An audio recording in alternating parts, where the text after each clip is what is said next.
Yeah, there's a memory here. 2005. Very little electronics in our house. In fact, we don't even have a TV. She was trying to save the planet way before Al Gore made it cool. Has Al Gore ever made anything cool? Nah. I guess she was right about one thing. But you can't really blame anyone for not listening to crazy Marianne Ronan. I didn't realize how much I missed the smell of firewood. I miss the cold winter nights curled up here. With big mugs of hot cocoa. Yeah. Marianne was so tired she was usually asleep on the couch. Ah, that's why it was so nice. No Marianne. That was the one time we were ever quiet. We knew she needed to sleep. We all needed her to sleep. They were so afraid of her.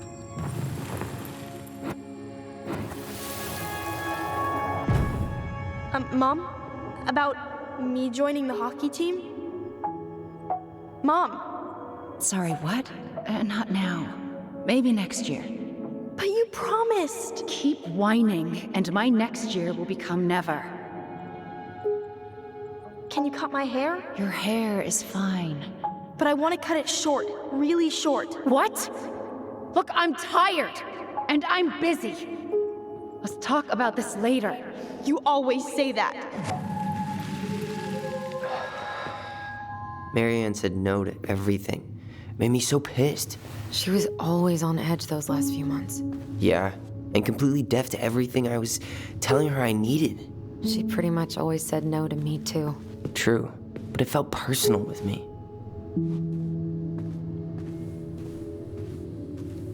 Personal? Because she was not okay with you being trans? But she didn't know until the day you actually cut your hair, I assume. Huh. Did we look in here? Oh, that was a bathroom, right? This house really is massive. It doesn't feel like it's been left alone for 10 years. Marianne's room. Let's not go in there until we absolutely have to. Agreed. Okay. I'm cool with that. Was there anything specific you wanted to do here? I know we're trying to pick out things we want to keep and things we want to throw away, but we've just been looking around here.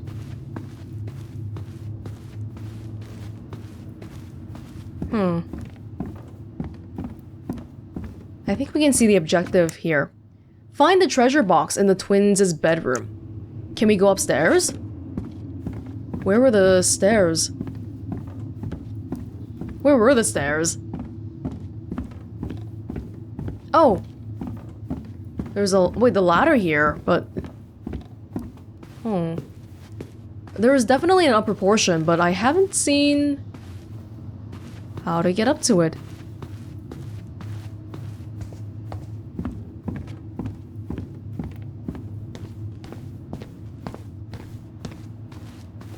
Aha.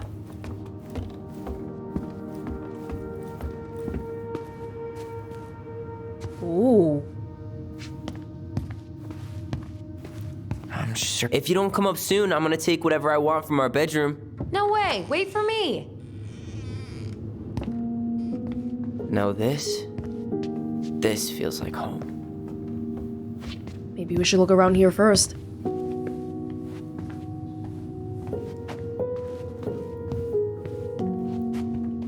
Where'd you come from? Tyler, do you copy? If we don't move fast, this whole thing is going to melt. Do you copy?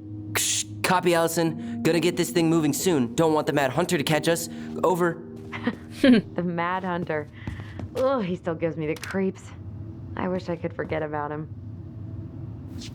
We had a nice play space here. I'd be thrilled if I had this as a kid.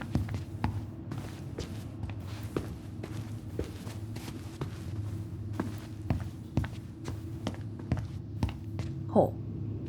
Hey, the postcard we sent ourselves from Juno. Forever alone. What? We barely had any friends. We even had to be our own pen pals. Where is Juno? Is Juno a place? They've mentioned it a few times now, and Alyson wants to move there, right? But where is it? Oh, that's so sad. Hello, Alyson and Ollie. We are writing from the past. What's it like in the future? Anyway, Juneau is super cool. We took the tramway all the way up. Ollie was scared. Liar. Wow. Look how small these beds are. We were so little. Yeah. We got some books, but Mommy went to the restaurant at night and forgot them. It was cool. There were a lot of whales on the ferry. No, there wasn't. They were in the water, stupid. Anyway, here is a postcard to remind you of how awesome we are, especially me. And you know, we went to Juneau for a trip. We never appreciated this view as kids. Oh, they were both writing on it. Taking that ferry. Must be the same ferry that we came here by.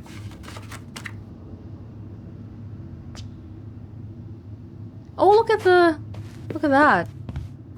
That whale.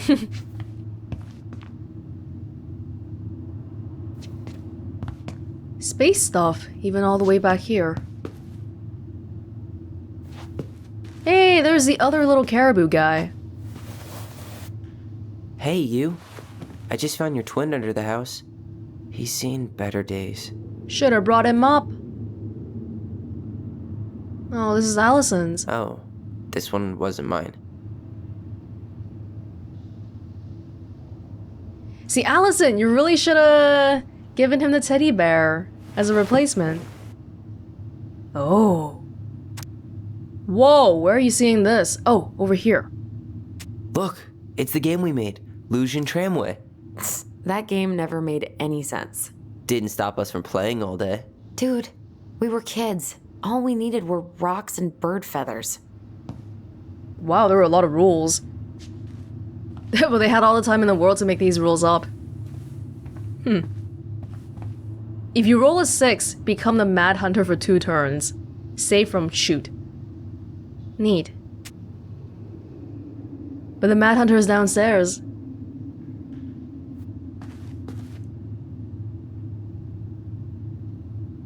Even this bed frame. Marianne made it? Ugh. Some of our old toys give me the creeps. I mean, they're okay, except for the one in the back there. It's not too bad.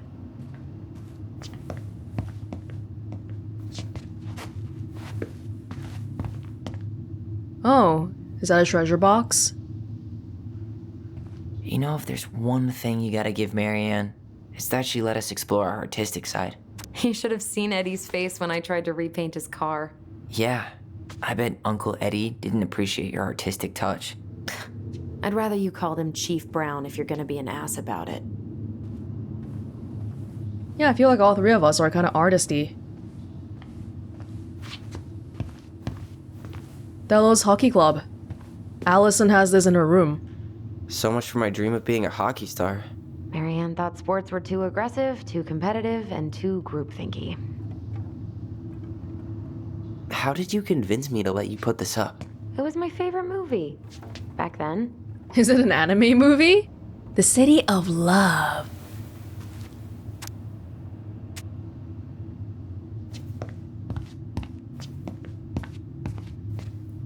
How did you guys even... If you want to see a movie here, I wonder where'd you go? Into town? Theater in town? Because I'm pretty sure I didn't see a single TV in the entire house.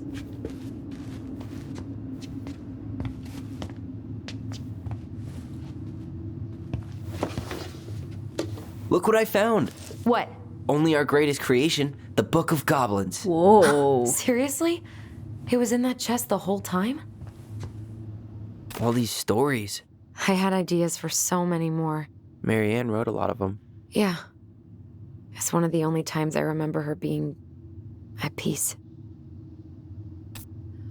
We have so many here, oh my god. The frog earns the right to speak.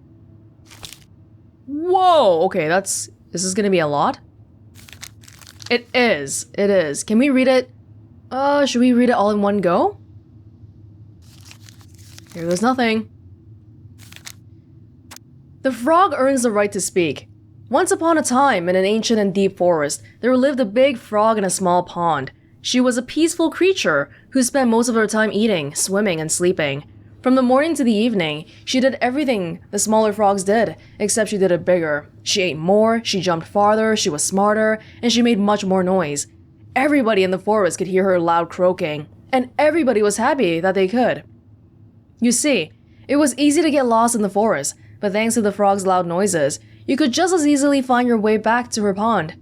Maybe it would not have been the same if the big frog had kept singing during the night, but she was much too lazy an animal to stay active after dark.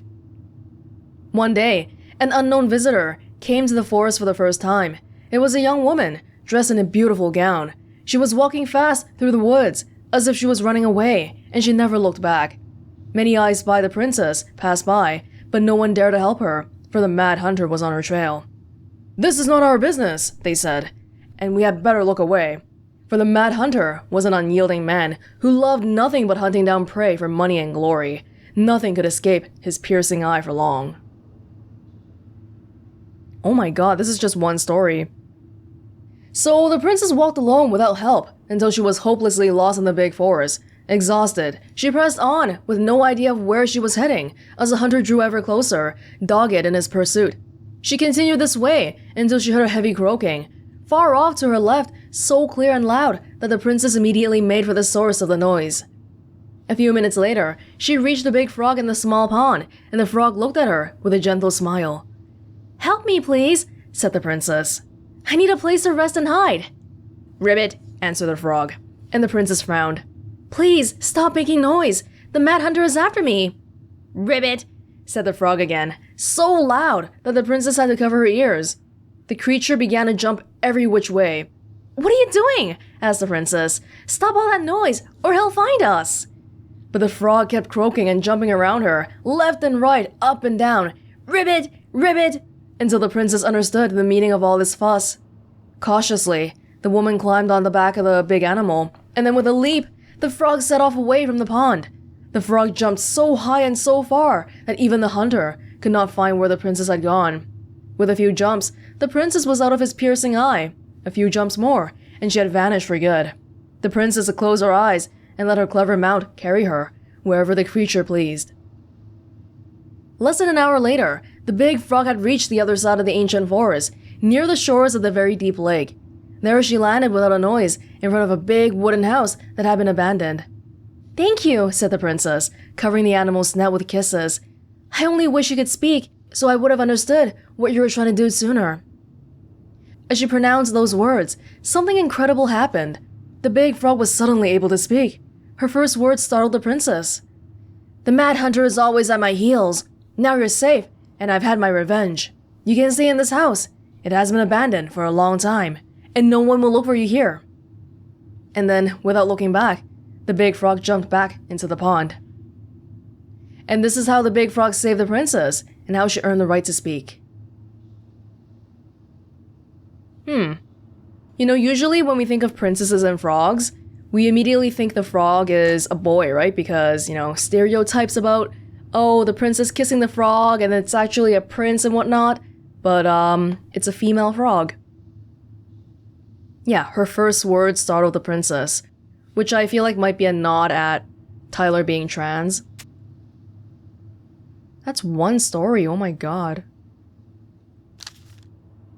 This is all written...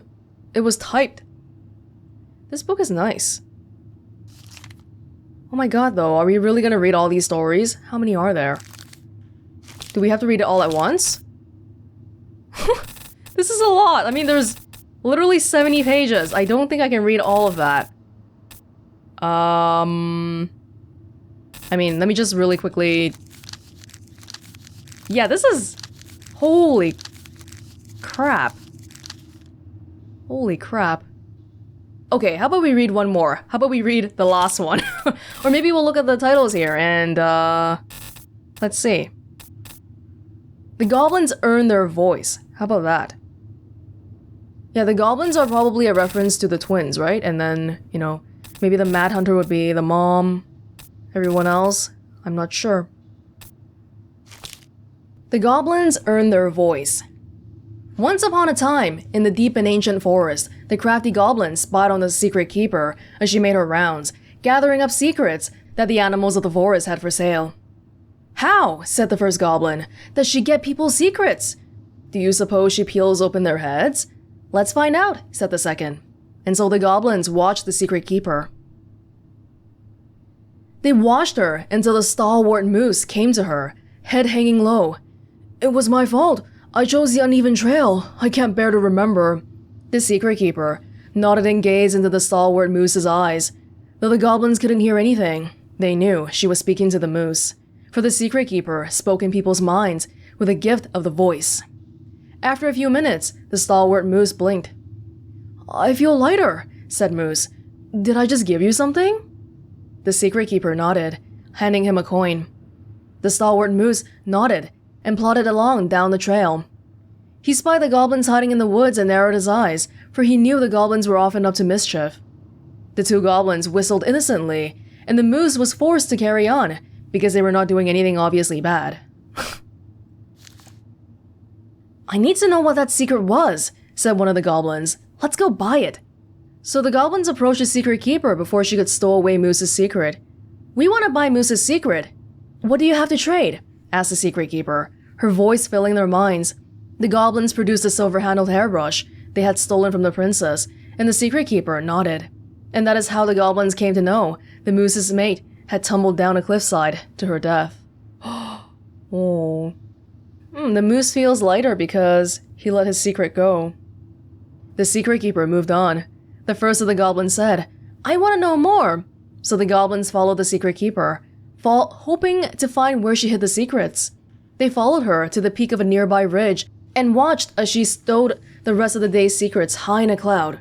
When she had gone, they climbed a high spruce tree that disappeared into the misty sky. They reached out and just managed to dip their hands into the clouds. Their heads were filled with memories, and they snatched their hands back out, as if they had just thrust them in boiling water.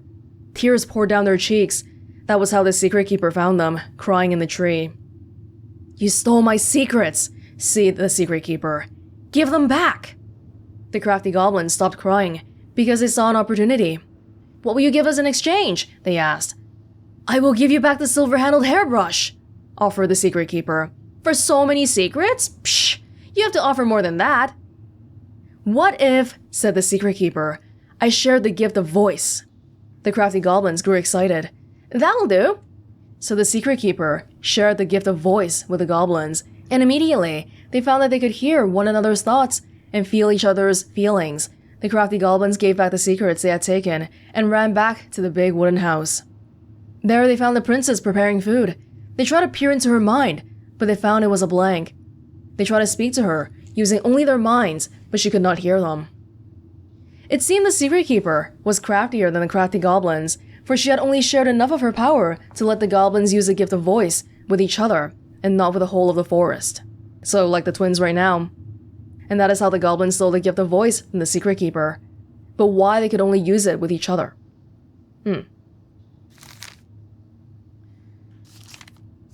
The fact that this book is so massive and long, I mean, it shows that they were working on this for a very, very long time, and everything is printed, right? So this had to have been done by Mom. And this book looking so good is probably a sign that, you know, she helped with it too, with the ring binding and all. But yeah, there's literally like 70 pages here. Yeah. Lots of memories here. You might want to keep this. Where is it? You looking for something in particular? My diary. You never told me about it. Yeah. With the way Marianne was, I tried extra hard to keep it a secret. Marianne. Yeah, that day she found out about it.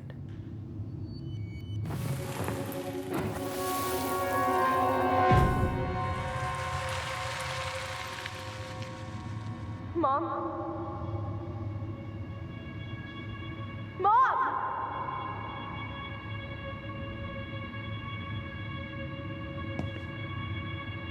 Mom, where is it? What did you do with it? What now? I can't find my diary. I know you stole it. Give it back. Sweetie, whatever I do, it's just for your benefit. You read it, didn't you? You had no right to do that. I have the right to do whatever I need to protect my little girl. I'm not your girl. I hate you. You will always be my little girl. And no matter how hard you fight me, I'll fight twice as hard to keep you safe.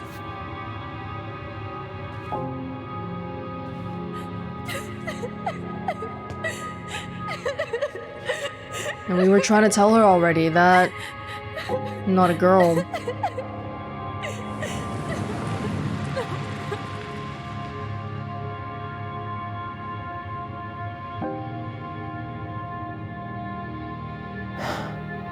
I don't know how I never saw it coming.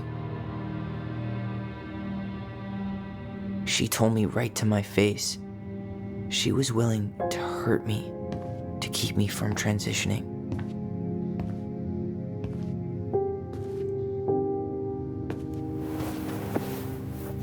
Tyler, there is no way you could have known she'd go that far.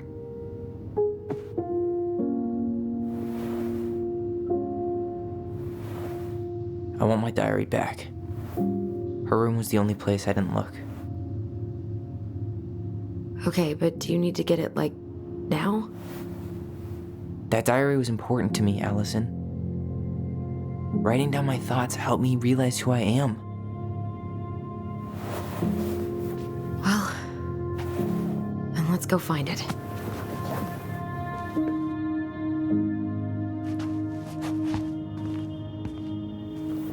You think her room is still locked? It always was.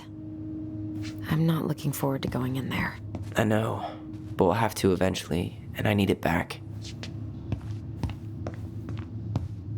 Whenever we asked for a TV, she'd just bring home a big stack of books. I think she did us a favor with that one. You may not agree when we start digging into the HBO back catalog.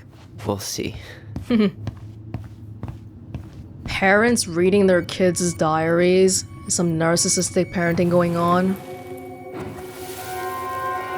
The Ice King finally caught the hag. His furious voice could be heard throughout the forest. For your wickedness, you will be eternally bound to the lake. What? No way. Quiet, let me finish. You will no longer be allowed to leave. Not even under a full moon. The moon hag was imprisoned in the lake, and she never again tried to escape. And then the title. What do you think? Not bad, right? I guess that's okay. But I would have changed the end. What? No way! The Ice King. I totally forgot about him. That's because it was dangerous to mention his name. He was too powerful. He who must not be named.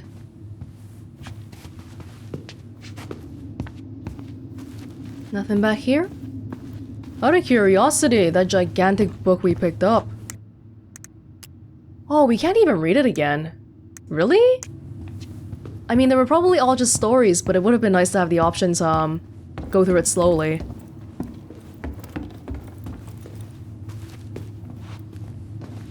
Oh well. We had like this whole lore going on. Pretty neat. Hold up.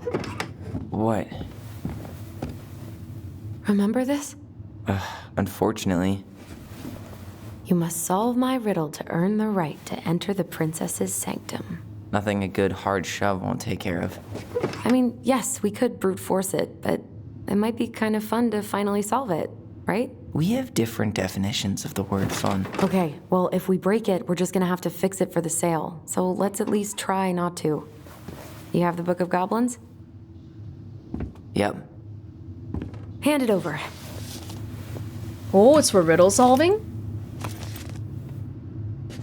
What are you looking for?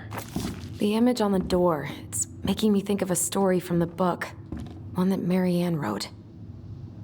You have a way better memory than me. Well, the Book of Goblins was my creation. And you'll never let anyone forget it. Here it is. The one about the princess's party. Give it a read. I think the symbols may represent something in the story. More reading. First ghost memories, now storybook puzzles. What a weird day. What a weird childhood. Touché. So the princess was the mom?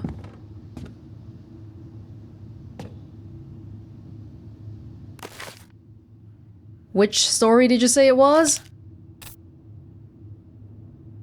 The princess's party?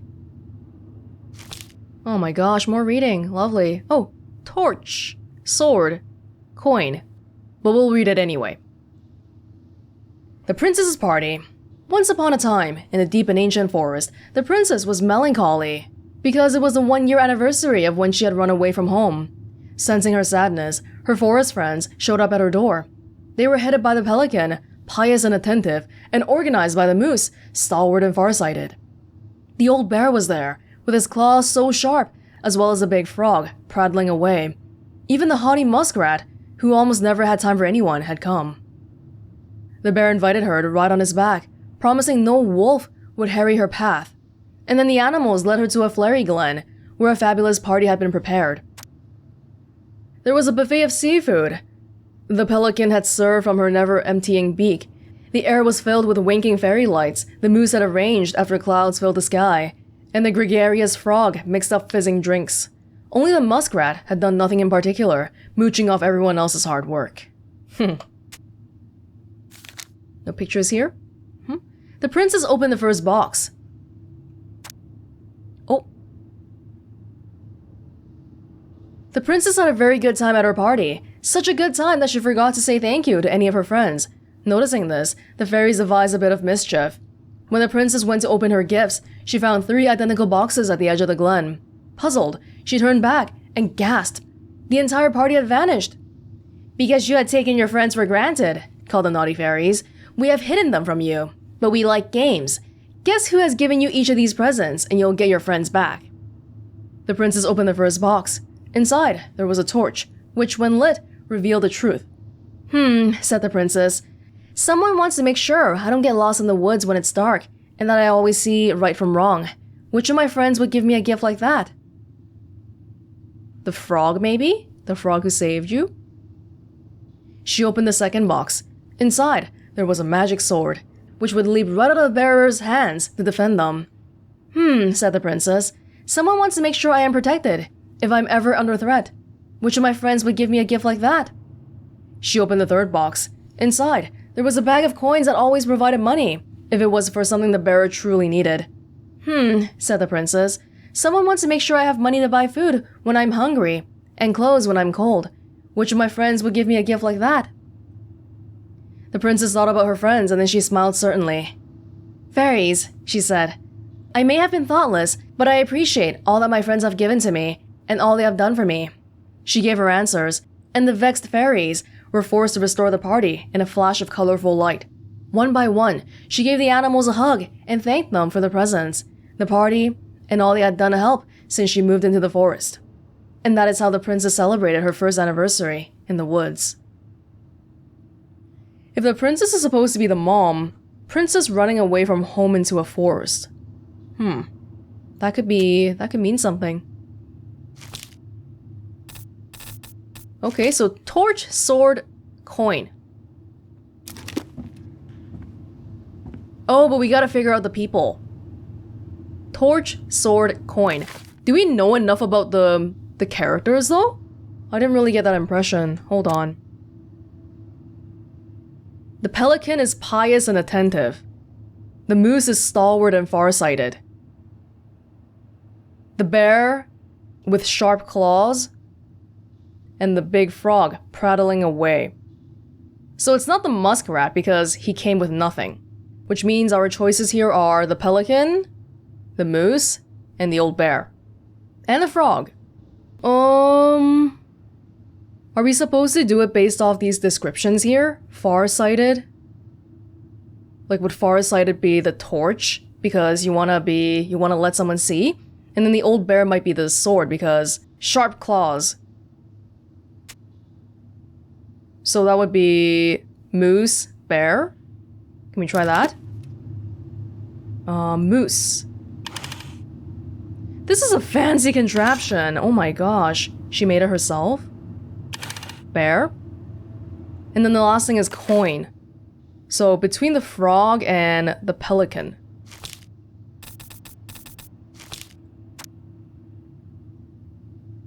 It doesn't say anything about the frog in particular. The frog was mixing drinks. That's it. Yeah, the pelican is pious and attentive. I mean, it could be the money.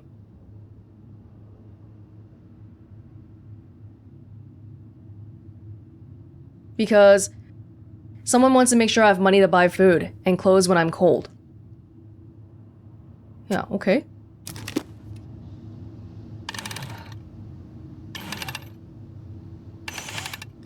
Oh, good. That was a little complicated.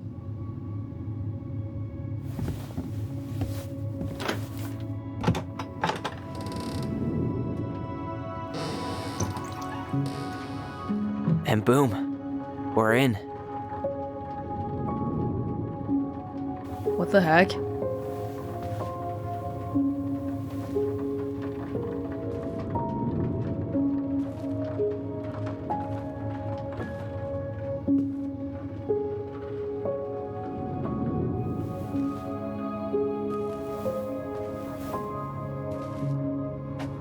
How's that been on for 10 years? After so many years, I expected this to feel more, you know, like a win. Speak for yourself.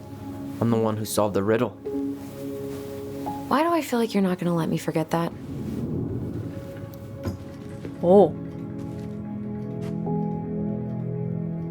Where do you think we should start looking? I don't know. Where in this mess would she stash someone else's personal thoughts?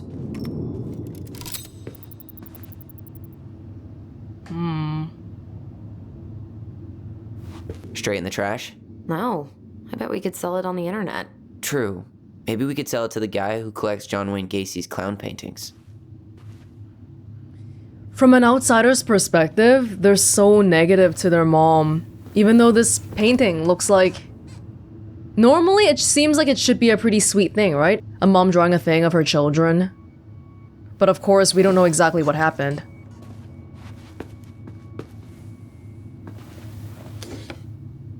She and Tessa were best friends. Until suddenly they weren't. Wonder what happened. Either Tessa got sick of Marianne's moods, or Marianne got sick of Tessa's judgment. So Tessa is just a family friend. So she was standing here, spying through the window, drawing us while we played. She always had her eye on us. My entire body just shivered. Wow, that's a really negative way of looking at it.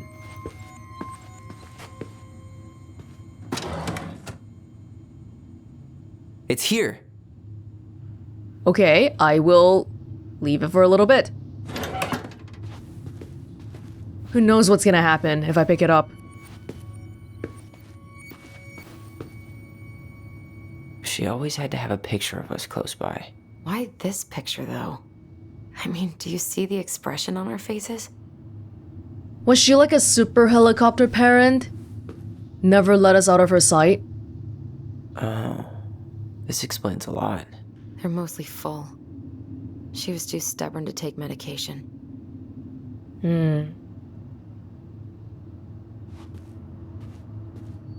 I'm not sure what she would have had exactly, but either way, it didn't seem like she was fit for parenting, especially not alone. Because we don't know if there were any adults around. I tried to read this one. I could never figure out the order of the chapters, though. Didn't the author go insane or something? No wonder Marianne liked it. Timeless Sea.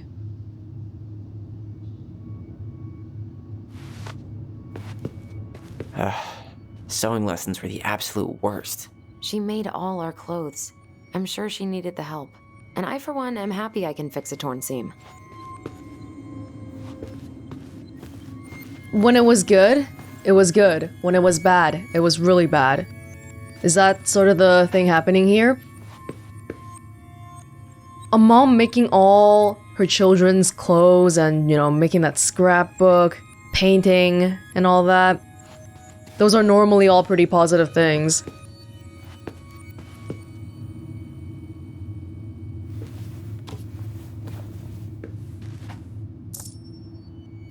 The Wise Princess.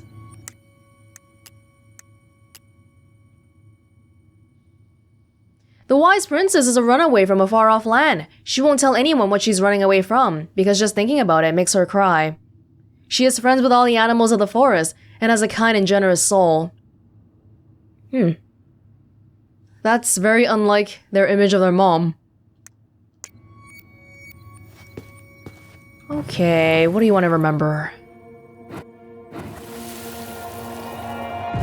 I just can't get through. Whatever's going on, they won't let me in.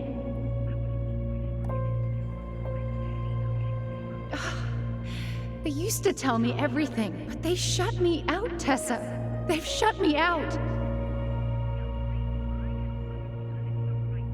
I've had so much on my plate lately, and they're convinced I'm the enemy, and I don't know why. I need them. I need my goblins. I remember now. We heard her crying. We listened through the door.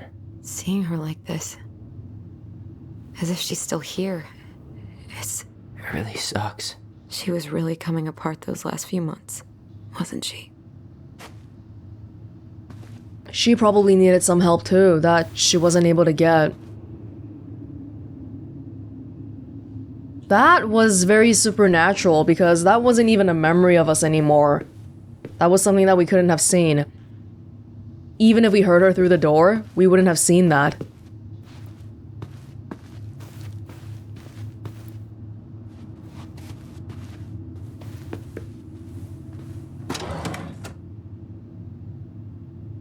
Oh, look at the cover.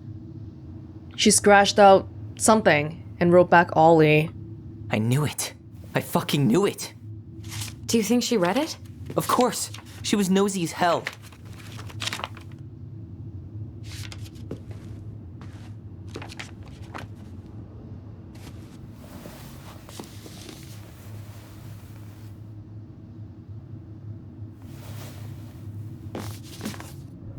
Oh.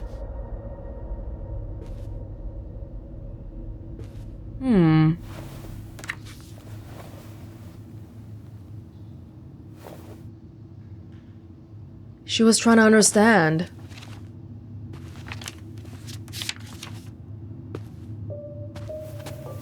Tyler. Tyler, What? look.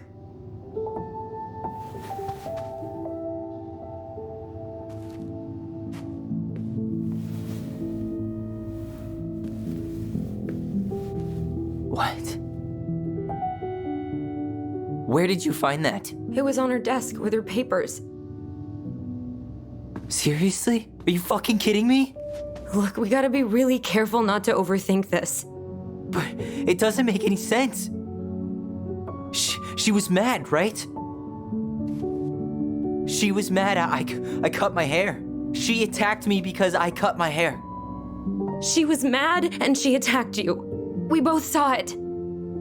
Then what is this shit? I don't know. I don't know. Tyler, come here. She can't do this to me. Not now. When I've finally made sense of a few things.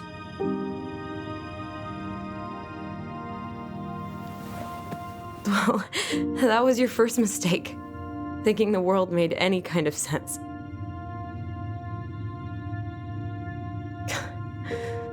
"10 years in the grave, and she's still finding new ways to piss us off."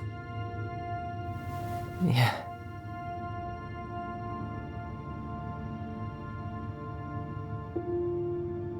I think I need some air.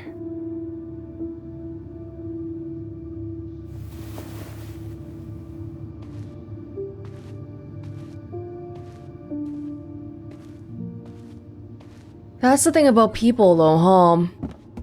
They're not really all good or all bad. Even though right now our impression of Marianne is very, very much negative. If she was really reading that book, then she did care. But maybe she just needed help from somebody else to deal with everything.